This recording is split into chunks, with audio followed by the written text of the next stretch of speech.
ప్రతి అక్షరం ప్రజల పక్షం. HR9 న్యూస్ టీవీకి స్వాగతం, సుస్వాగతం. పుట్టపర్తి సంస్కృతి ఇంజనీరింగ్ కళాశాలలో బీటెక్ విద్యార్థి మృతి ఘటనలో నిష్పక్షపాతంగా విచారణ జరిపించాలని సిపిఎం నాయకులు డిమాండ్ చేశారు. లేని పక్షంలో విద్యార్థి సంఘాలను కలుపుకొని ఆందోళన కార్యక్రమాలు చేపడతామని హెచ్చరించారు. ఈ సందర్భంగా వారు మాట్లాడుతూ శ్రీ సత్యసాయి జిల్లా పుట్టపర్తిలోని సాంస్కృతిక ఇంజనీరింగ్ కళాశాలలో బీటెక్ విద్యార్థి ప్రేమ్ సాయి మృతి ఘటనకు సంబంధించి అనేక అనుమానాలు ఉన్నాయని, పోలీసులు కేసు నమోదు చేసి నిష్పక్షపాతంగా విచారణ జరిపించాలని సిపిఎం నాయకులు డిమాండ్ చేశారు. పుట్టపర్తిలో సాంస్కృతిక ఇంజనీరింగ్ కళాశాలను సిపిఎం జిల్లా కార్యదర్శి ఇంతియాజ్ నాయకులతో కలిసి పరిశీలించారు. విద్యార్థి ప్రేమ్ సాయిపై ర్యాగింగ్కు పాల్పడడం, భౌతిక దాడి చేయడం వల్లనే మృతి చెందినట్లు తెలుస్తోందన్నారు. ఈ ఘటనపై ఇంతవరకు పోలీసులు ఎందుకు కేసు నమోదు చేయలేదు? ఈ విషయం బాధాకరమన్నారు. విద్యార్థి మృతికి కళాశాల యాజమాన్యమే పూర్తి బాధ్యత వహించాలన్నారు. తక్షణమే పోలీసులు కేసు నమోదు చేసి నిష్పక్షపాతంగా విచారణ జరిపించాలని, లేని పక్షంలో విద్యార్థి సంఘాలను కలుపుకొని ఆందోళన కార్యక్రమాలు చేస్తామని హెచ్చరించారు.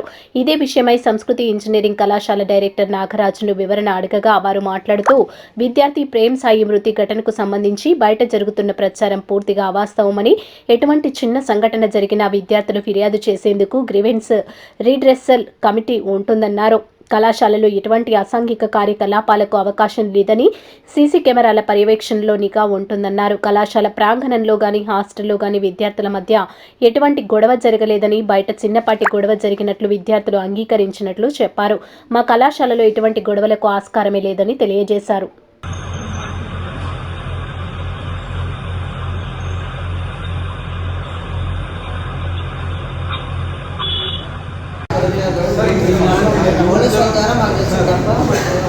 జరగకూడదు సార్. ఎవరికైనా బాధాకరమైన చేస్తుంది సార్. ఈవెన్ ఇప్పుడు నా కొడుకు నా కూతురు నా స్టేట్లో ఉంటా నిజంగానే బాధాకరమైన ఆ పిల్లోడు ఖచ్చితంగా నాకు కానీ మా డైరెక్టర్స్ కానీ ప్రిన్సిపల్ కానీ మేము అలాంటి దాంట్లో చాలా విషయాల్లో స్పందించి వెంటనే మా ఏది చేయాలో మా హెల్ప్ చేసిన విషయాలు కూడా నెట్రపూర్వకంగా తీసుకొని పంపిస్తాం సార్.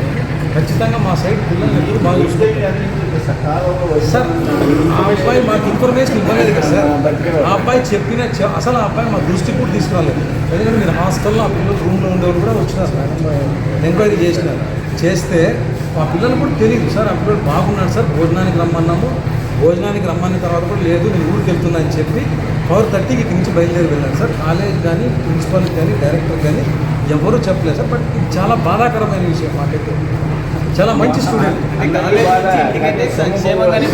మనమే మీరు ఒక 10 కోట్లు ఇచ్చి 20 కోట్లు ఇచ్చి అందరం కలుసుకొని కానీ ప్రాణం తీసుకురాలేదు కదా. ఎవరు కూడా ప్రాణం తీసుకో వాళ్ళ పేరెంట్స్ ఎంత ఆ బాధ మీకు మాకు ఊరిని పైన ఉండొచ్చు కానీ పైన ఉంటుంది సార్. ఇప్పుడు నేను కూడా దాదాపు 3,000 మంది స్టూడెంట్స్ ఉంటాను సార్. మేము వస్తున్నామంటే మీరు గేట్లు వేపిస్తాను సార్. గేట్ దుబ్బుకొని వచ్చినాం. ఎంక్వైరీ మేము వచ్చింది కూడా నలుగురమే, ఎక్కువ మంది వద్దు, మంచిది కాదు అని చెప్పేసి రెస్పాన్స్